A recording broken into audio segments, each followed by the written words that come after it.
Matthew chapter 24, verses 1 through 28. As Jesus left and was going out of the temple, his disciples came up and called his attention to its buildings. He replied to them, "Do you see all these things? Truly I tell you, not one stone will be left here on another that will not be thrown down."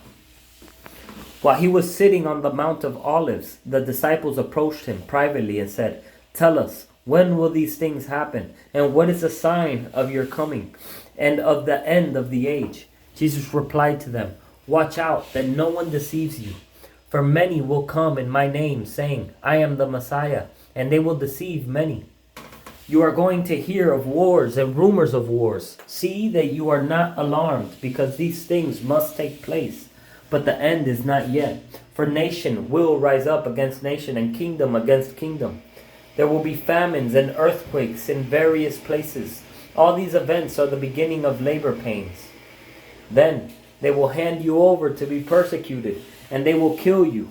You will be hated by all nations because of my name. Then many will fall away, betray one another, and hate one another.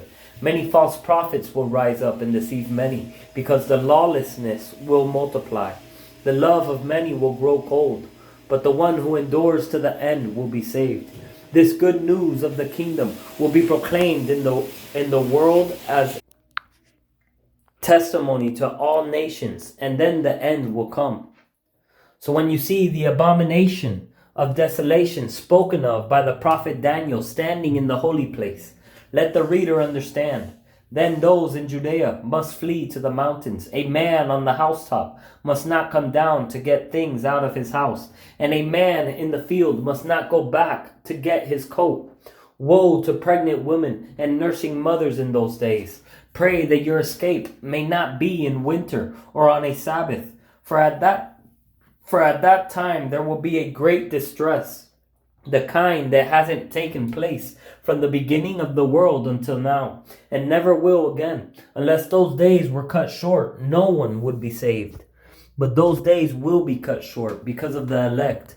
If anyone tells you then, 'See, here is the Messiah,' or 'over here,' do not believe it. For false messiahs and false prophets will arise and perform great signs and wonders to lead astray, if possible, even the elect. Take note, I have told you in advance.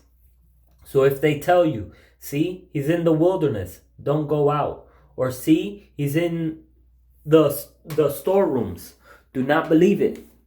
For as the lightning comes from the east and flashes as far as the west, so will be the coming of the Son of Man. Wherever the carcass is, there the vultures will gather.